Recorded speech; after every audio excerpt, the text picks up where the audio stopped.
Sebelum Anda mendengarkan, biasakan diri Anda untuk menonton video edukasi hingga selesai, demi menghindari kesalahpahaman. Selain itu, nyamankan posisi tubuh Anda, tenangkan perasaan, dan ucapkan basmalah. Selamat menyimak. Kira-kira ridhonya Allah kepada kita itu atau kepada mereka itu seperti apa? Dan ridho kita terhadap Allah itu seperti apa? Assalamualaikum warahmatullahi wabarakatuh. Waalaikumsalam. Jadi berbicara tentang ikhlas itu aktif, Bu ya. Ridho itu pasif gitu. Dan di Al-Bayyinah ayat 8 tuh ada statement bahwa Allah ridho kepada mereka dan mereka ridho kepada Allah. Nah, Allah ridho kepada mereka itu seperti apa, pun sebaliknya seperti apa. Mangga, Bu ya.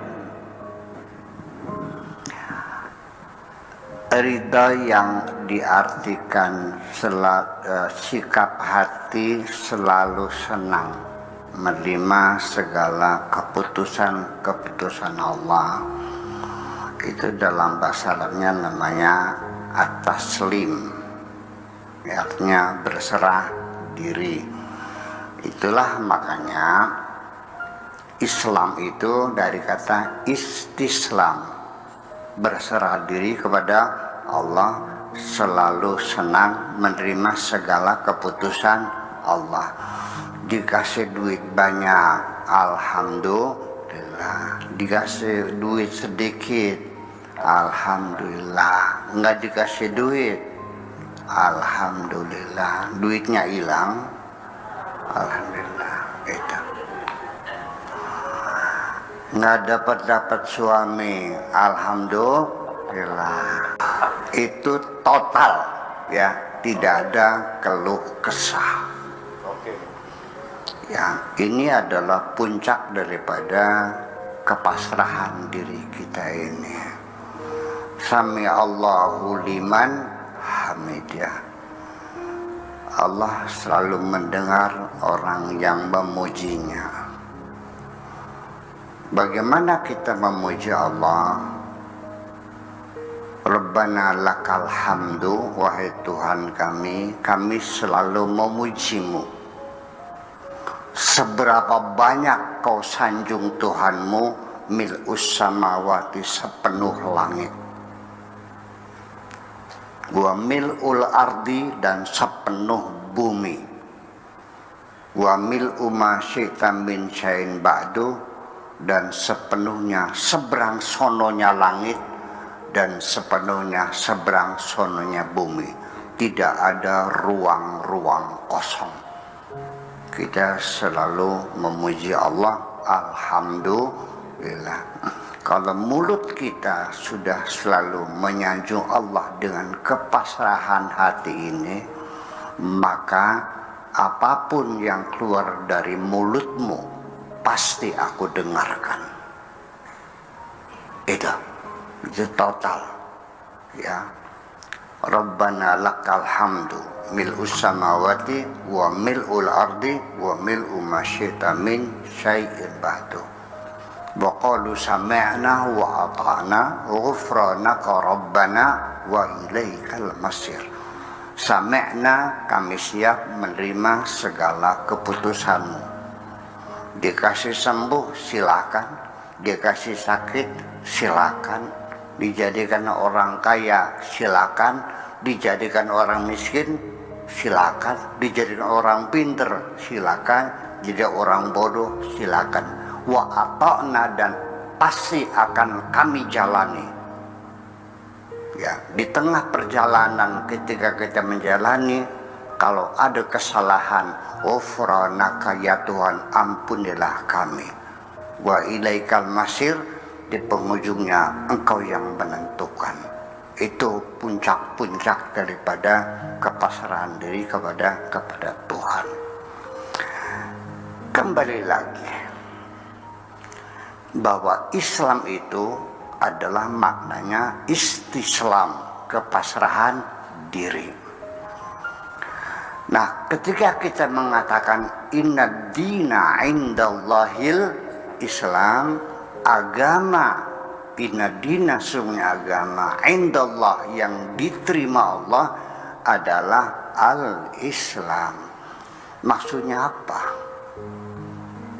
Apakah agama yang diterima Allah hanya agama Islam sebagai nama agama, ataukah agama yang diterima Allah adalah agama yang punya sikap hati selalu pasrah diri kepada Tuhan? Apakah Islam itu nama agama? Apakah Islam itu sebagai sikap hati menerima segala keputusan Tuhan? Ini yang jadi persoalan. Orang Islam mengklaim agama Islam yang benar.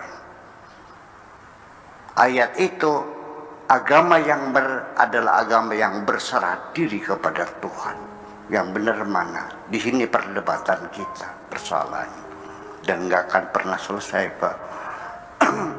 Ya, jadi agama apa saja kalau dasarnya kepasrahan diri, itulah agama yang diterima Tuhan. Akan berbeda dengan ketika diterjemahkan hanya agama Islam yang diterima oleh, beda ceritanya. Maka muncullah kebencian kepada agama lain. Itu persoalan. Nah, ini yang menjadi tugas pokok saya. Ya, untuk menjelaskan kepada mereka.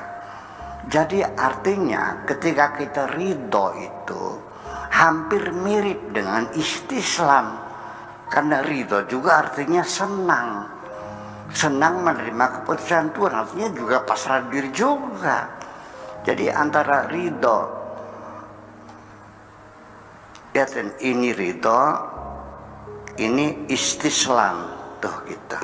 Jadi ada bagian ridho yang masuk dalam istislam, ada bagian istislam yang masuk dalam ridho, seperti ini. Seperti sabar dengan tawakal, bukan dua hal yang berbeda, tapi juga bertindihan, ya, dan semacam itu. Tetapi ketika ibtigha mardatillah, itu bukan mencari keridhaan Tuhan. Ini bahasa Indonesia begitu. Bahasa Indonesia bukan mencari keridhaan Tuhan, ingin menyenangkan Tuhan.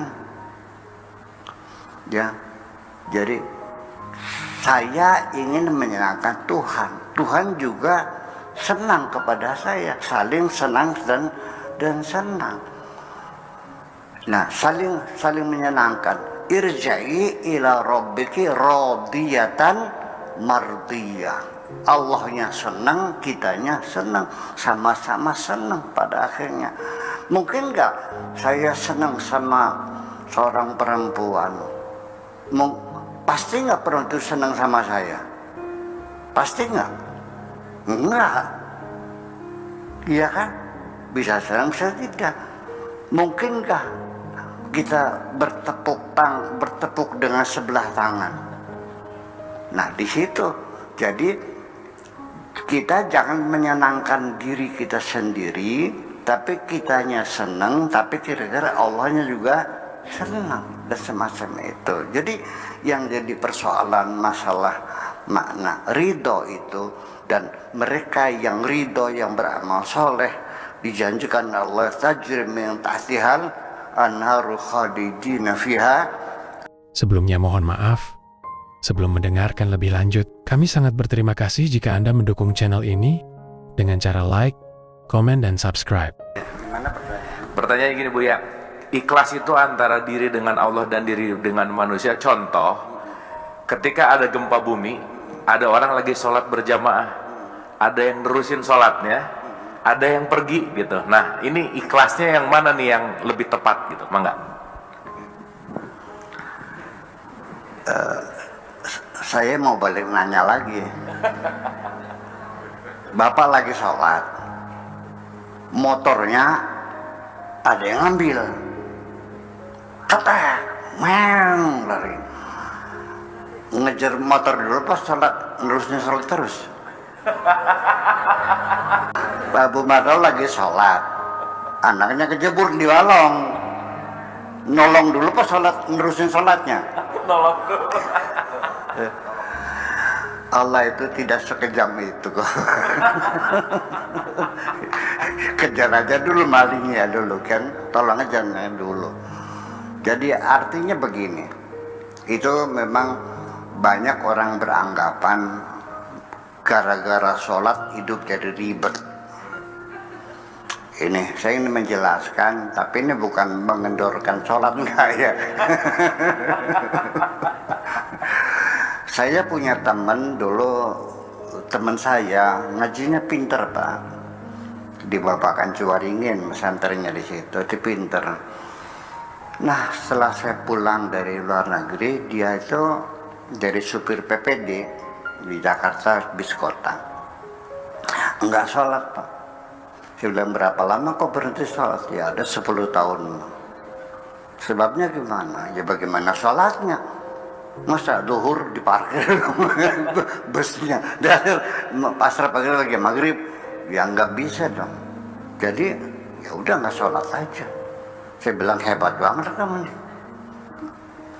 Sholat itu tidak boleh ditinggalkan dalam kondisi apapun, kecuali kalau otak kita sudah tidak berfungsi dan jantung kita tidak berdegup. Ya, nggak bisa berdiri dengan duduk, nggak bisa duduk dengan berbaring, kaki digigit digantung nggak ada masalah. Ya, nggak ada air, ya pakai tayamum. Nggak ada debu, nggak usah tayamum. Yang penting nyungsep. Itu nggak ada alasan. Jadi sekarang kamu jadi supir. Saya bilang, jam berapa ngambil mobilnya? Jam 1 katanya, sampai jam 10 malam. Trayeknya itu Tanjung Priok sampai Cililitan. Kan lurus tuh. Itu. Ya udah sekarang gini saya ajarin. Sebelum kamu ngambil bus, kamu sholat duhur dulu. Asarnya ditarik ke depan, namanya jamak takdim, mendahulukan asar ke waktu zuhur. Kamu silakan bolak-balik Cililitan sampai Tanjung Priok. Sampai jam berapa? Jam 10. Masuk jam 10, taruh mobil di depot. Nah, kamu pulang ke rumah, sholat isya, dan lalu maghribnya ditarik ke belakang, namanya jamak takhir. Terus dia nanya, sampai kapan sholat seperti itu? Saya tanya lagi, sampai kapan kamu jadi supirnya? Ya selamanya. Kalau tidak demikian berarti orang Islam tidak boleh jadi supir bus. Orang Islam tidak boleh jadi pilot. Orang Islam tidak boleh jadi nakoda kalau begitu. Gimana lagi? Jangan sampai ada perasaan bahwa kita terbelenggu dengan ibadah-ibadah ini. Tidak mungkin Allah menyuruh kita untuk mempersulit kita. Ada 2 kaidah saja yang kita yakini. Setiap Allah memerintah, itu keuntungannya untuk dirimu sendiri. Ketika Allah melarang sesuatu, adalah untuk menghindarkan bahaya dari dirimu sendiri. Allah tidak butuh dengan sholatmu itu. Allah tidak butuh dengan sedekahmu itu. Ya, semuanya manfaatnya kembali untuk diri kita sendiri. Menurut silakan, enggak ya udah. Wa man syaa falyu'min, fa man syaa falyakfur. Jadi percayalah, jangan ada anggapan bahwa sholat menjadi kita mempersulit diri kita sendiri. Makasih kita ada kira-kira. Berikutnya, Sebelumnya mohon maaf, sebelum mendengarkan lebih lanjut, kami sangat berterima kasih jika Anda mendukung channel ini dengan cara like, komen, dan subscribe. Terima kasih. Assalamualaikum warahmatullahi wabarakatuh. Begini Bu ya, saya ini lahir dari orang tua yang Islam, sehingga ya otomatis katanya Islam. Sehingga dari kecil hukum Islam, syariah, fikih terus dijejalkan kepada saya pribadi lah, mungkin juga teman-teman begitu merasakannya. Kemudian sedangkan rukun iman ya sedikit-sedikit sajalah gitu ya. Nah tapi 5 tahun belakangan ini dengan kasus-kasus pilkada DKI, pilpres, COVID, itu saya merenung, membaca sejarah juga, bukan spiritual ya, sejarah Islam gitu ya. Jadi mengapa manusia itu mencari Tuhan? Sehingga apabila seseorang manusia sudah tidak berdaya, minta bantuan ke sekitarnya tidak ada yang mampu, dia mencari sesuatu zat yang maha kuasa dan maha berdaya yang bisa membantu dia. Dia mencari. Akhirnya manusia itu ya jutaan atau puluhan ribu tahun yang lalu itu manusia menciptakan Tuhan. Dewa matahari, dewa bulan, dewa Siwa, manusia menciptakan Tuhan. Tapi sejak 5.000 tahun yang lalu lah, sejak Ibrahim gitu, dibalik persepsinya, manusia ini ciptaan Tuhan. Terus sampai sekarang begitu kan. Nah kemudian, sedangkan iman, rukun iman itu jarang sekali kita terapkan, diajarkan di tataran rumah tangga lah gitu ya. Kamu harus percaya lah, sudah harus percaya saja ya, sudah harus percaya. Dulu kita dalil Pitagoras pakai ya percaya sudah. Tapi begitu kita naik kelas kita buktikan sendiri Pitagoras itu betul. Nah ini saya mencoba mencari ke sana gitu ya. Betul nggak ini bahwa apa yang saya pelajari secara sejarah, karena saya membaca mungkin Pak Kang Abu profesor di Notre Dame itu Munim Siri itu banyak sekali bukunya yang itu sangat menggoyang iman itu ya. Sangat menggoyang iman itu ya. Nah ini mohon pandangan Buya tentang hal-hal ini, apa yang saya sampaikan tadi. Terus yang kedua, mengapa Nobel Prize ini sudah 125 tahun Bu ya, tapi jarang sekali orang-orang muslim yang memperoleh itu. Jadi ada apa sebenarnya dengan ilmu pengetahuan di dunia muslim, di dunia Islam gitu ya? Apakah karena selalu berkelahi terus sejak Khalifah turun langsung berkelahi itu sampai sekarang, terus berkelahi sampai di sini juga. Nah apakah karena itu selalu didebatkan adalah syariahnya terus tapi keimanannya kurang gitu ya. Nah ini bagaimana kita juga menyebarkan keimanan ini di lingkungan kita sendirilah, di rumah tangga kita sendiri. Tapi kalau secara Al-Quran memang beberapa ayat itu mungkin ribuan atau ratusan ayat itu terbukti bahwa ilmu pengetahuan itu sudah ditulis 1400-an yang lalu itu. Yang terbukti baru sekarang lah, kira-kira itu beberapa ayat yang saya baca memang bahasa Indonesianya Pak Buya, bukan bahasa Arabnya, karena bahasa bisa beda-beda nanti. Itu kira-kira dua pandangan pertama, dan yang pertanyaan kedua tentang mengapa Nobel Prize jarang orang Muslim yang memperolehnya. Apa pandangan Buya tentang itu? Terima kasih. Oke, terima kasih. Jadi ini menarik Buya, implikasi antara histori gitu, rukun iman, rukun Islam yang sekarang mungkin nyampe ke kita hanya sebagai dogma gitu ya mungkin, dan itu konteksnya. Dan yang kedua tentang Nobel, padahal mungkin kalau saya tambahkan sedikit, dulu sains itu kan datang juga dari Muslim gitu ya kalau kita bicara gitu. Pandangan Buya tentang kenapa Nobel sekarang orang Islam atau Muslim tuh banyak yang tidak mendapatkan itu gitu. Silakan.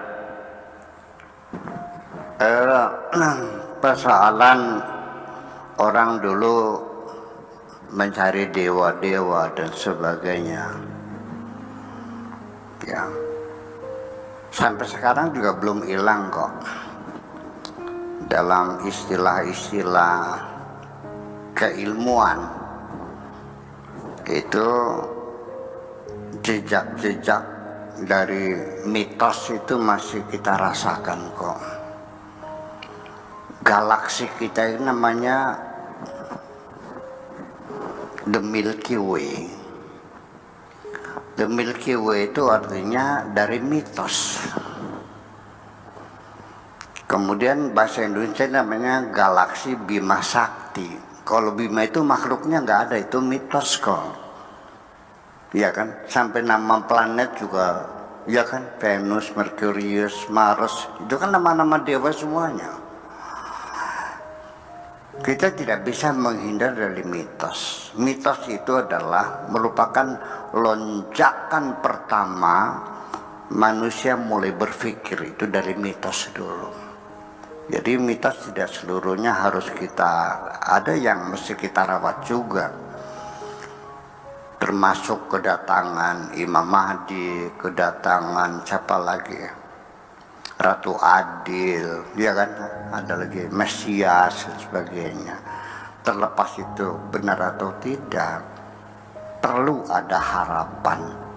Ketika kita menanti sesuatu yang nantinya akan membuktikan keadilan yang luar biasa negeri ini, selagi kita masih mengharapkan, berarti harapan itu masih ada. Kemudian tadi saya lupa tadi yang sebelum tadi. Jadi cerita di sorga banyak sungai-sungai mengalir. Kita menceritakan sorga kepada masyarakat.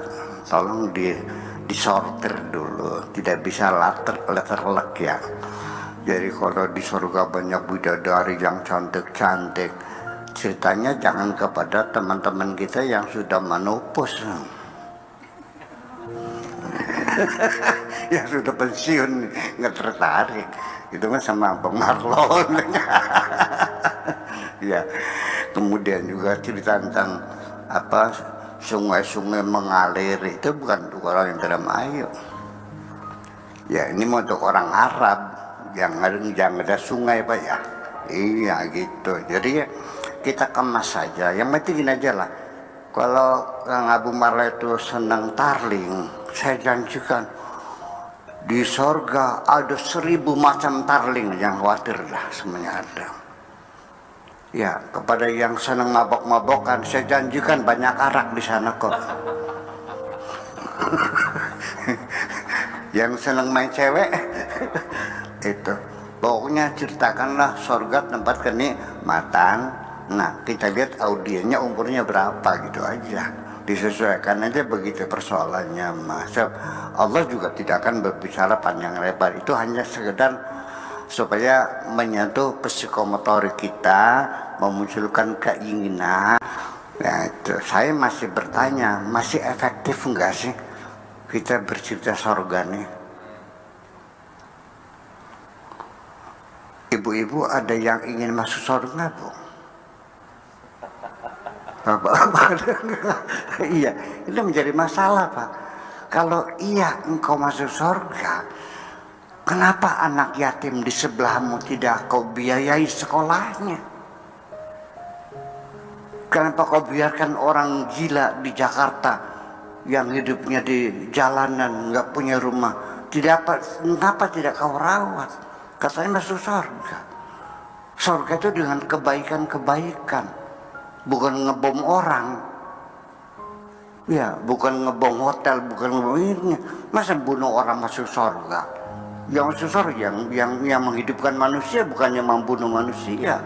Itu persoalannya, kan gitu. Jadi kita kembali lagi kepada persoalan mitos. Tetap kita sebagai satu fase manusia berpikir ya, itu sampai sekarang itu juga masih istilah-istilah ya, mitos-mitos itu ya. Kalau kita katakan The Milky Way, itu ceritakan mitos Yunani. Seorang dewi lagi tertidur, tiba-tiba ketika dia bangun, di sampingnya ada seorang bayi sedang menyusu. Dia terkejut, ini anak siapa tuh di sini? Ditariklah bayi itu sehingga susunya menyembur. Nah, dan anak itu dibuang jatuh ke bumi, itulah sebagai manusia pertama, dan semburan susu itulah yang dijadikan nama the galaxy, the Milky Way, galaksi the Milky Way. Itu mitosnya seperti itu. Kemudian lagi tentang apa itu? Nobel. Tentang Nobel, iya. Ada satu orang Islam dapat Nobel di bidang sastra, itu Mustafa Mahmud. Dia bikin buku namanya The Man Under the Zero, lelaki di bawah nol. Cuma satu-satunya, yang lain nggak ada. Sebab bagaimanapun bagaimana di negara terbelakang yang bodoh, yang miskin akan dapat hadiah Nobel.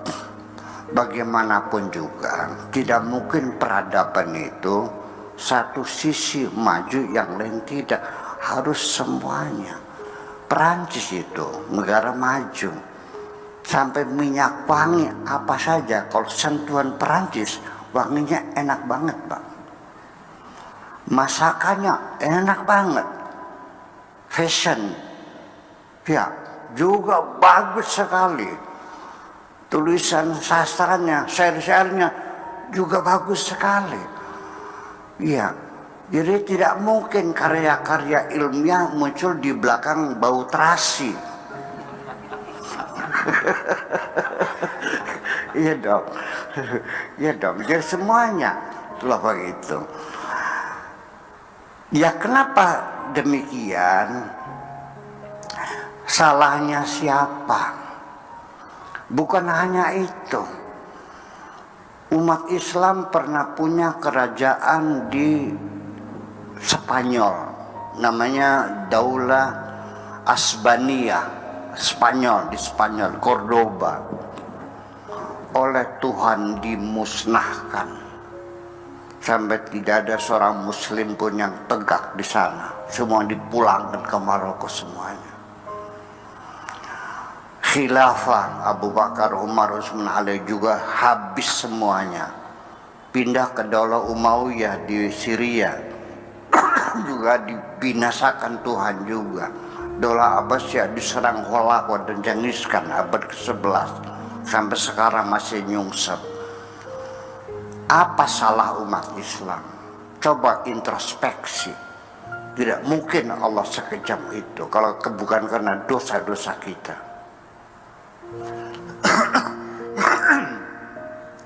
Tapi sampai sekarang banyak umat Islam yang nggak tahu lah menyanyikan lagu-lagu lama. Ya, yaitu mengatakan kami adalah umat yang paling hebat di alam dunia. Kuntum khairu ummatin ukhrijat linnas. Kami adalah bangsa yang paling hebat dunia. Ini orang mikir nggak sih?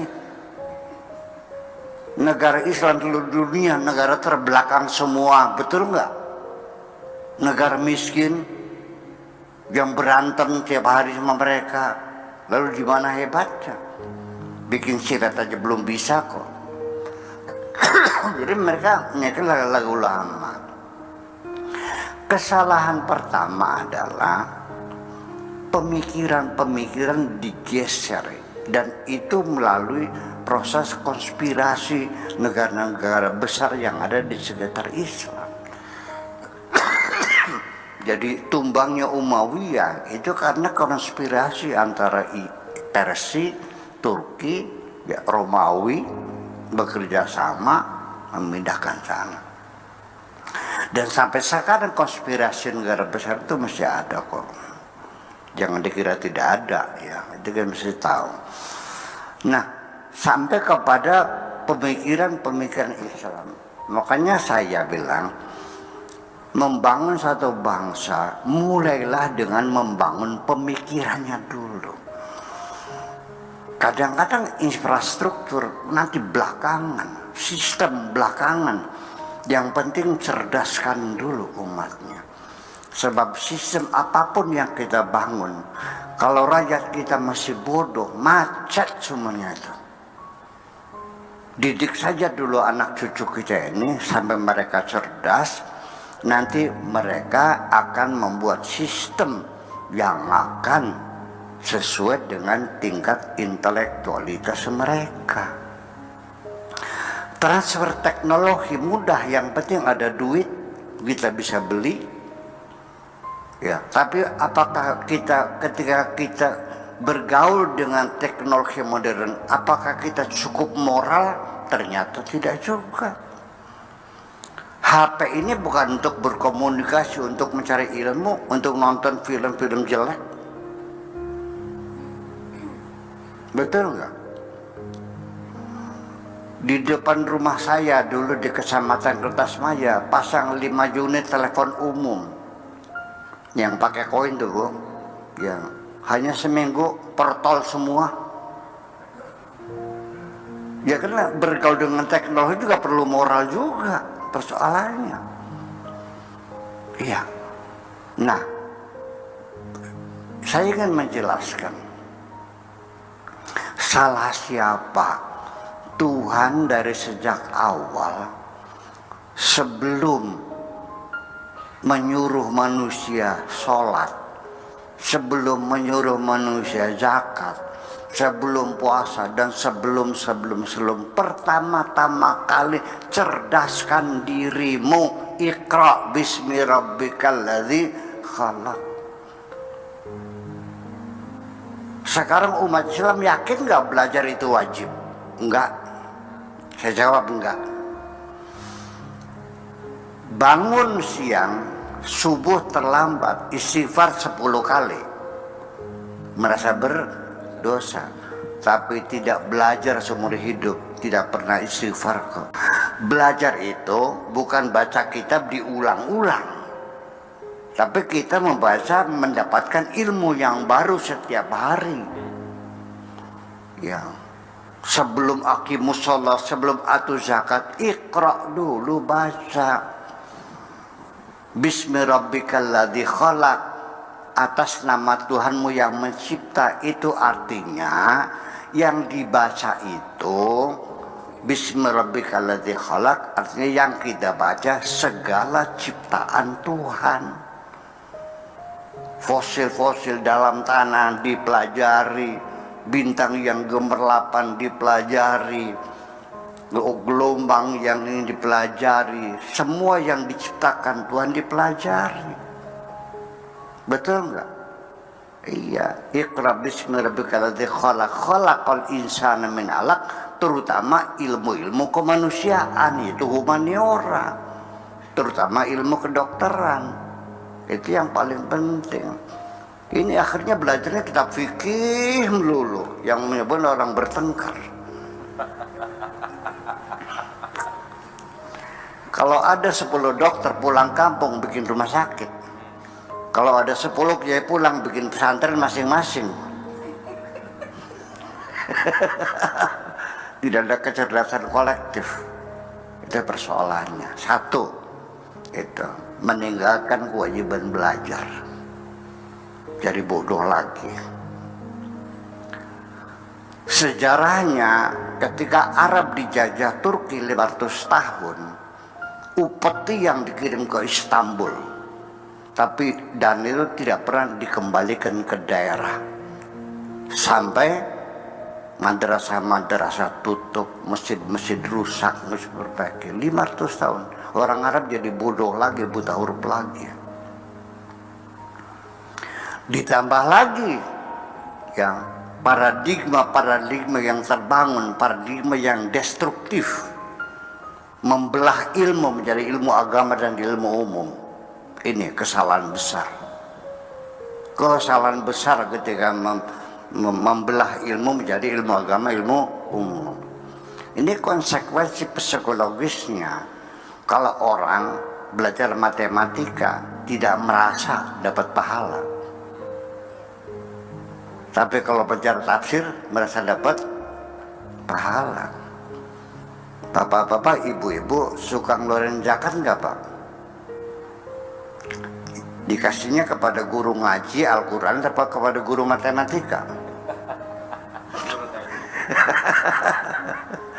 Itu persoalannya. Padahal guru SD lebih melarat loh. Ya, guru ngaji mah dia punya sawah. Tapi yang guru ngaji nggak tahu diri juga nih. Sudah punya sawah 5 hektar masih terima zakat juga. Itu membedakan. Udah. Buah di Jakarta apa yang terkenal? Buah apa ya? Buah naga. Buah naga. Makan buah naga, merasa dapat pahala enggak?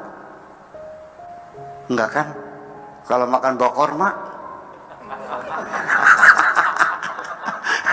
ini persoalannya. Kalau minum air aqua dapat pahala enggak? Kalau air zam-zam,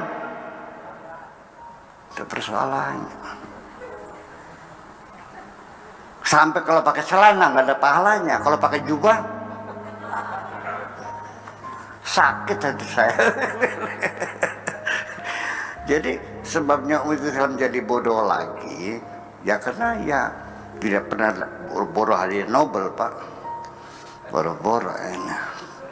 Umat Islam sudah lama berhenti berpikir. Dari sejak abad ke-11 sampai abad ke-21. Jadi berapa abad tuh? 10 abad ya?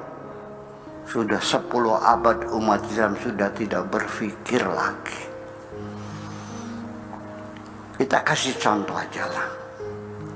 Ketika dalam menafsirkan Al-Quran saja, itu nggak mikir, Pak. Jadi hanya bertutur kata, sejarah yang dibuat adalah sejarah romantisme. Banyak kebenaran yang tersembunyi. Ya. Ya, jadi artinya saya kembali fokus saja. Orang yang percaya adanya Tuhan dan yang tidak percaya adanya Tuhan 50-50. Yang percaya ada Tuhan tidak bisa membuktikan Tuhan secara fisik. Dan orang yang tidak percaya Tuhan juga tidak bisa membuktikan ketiadaan Tuhan. Ya, bukti adanya Tuhan, mereka mengatakan ada langit, ada bumi. Saya nanya, sebelum Tuhan bikin langit dan Tuhan bikin bumi, ada Tuhan enggak? Abu Marlau ditanya, ini belum ada langit, belum ada bumi. Kamu percaya ada Tuhan? Percaya? Belum disebutnya nama Tuhan. Iya, enggak ada. Mana buktinya? Belum ada langit, belum ada bukti. Umat Islam sendiri membuktikan adanya Tuhan berdasarkan makhluk, berdasarkan langit dan bumi. Nah, jadi sebelum jadi ini teori ilmiahnya kan George Lemaitre itu, teori The Big Bang itu adalah 5 miliar tahun yang lalu. Itu ledakan pertama itu. Nah, sebelum itu kan belum ada. Jadi ada Tuhan enggak? Nanti setelah kiamat, setelah langit bumi digulung, Tuhan masih ada enggak? Kehilangan bukti kan? Itu yang jadi persoalannya. Tapi saya tidak perlu bukti kok Tuhan ada. Yang penting saya merasakan adanya Tuhan. Jadi kalau nanti besok hari di kiamat malaikat bertanya, engkau yakin Tuhan ada? Yakin. Mana buktinya? Wahai malaikat, aku yang merasakan adanya Tuhan. Maka Selamat Anda telah menonton video ini hingga usai. Semoga video ini bermanfaat untuk Anda dan menjadikan Anda lebih baik dari hari kemarin. Amin. Dan terima kasih. bagaimana caranya kira-kira selesai bulan puasa semangat ibadah kita dua kali kita hati kita menjadi pada fase berapa nih? Kepedulian sosial terus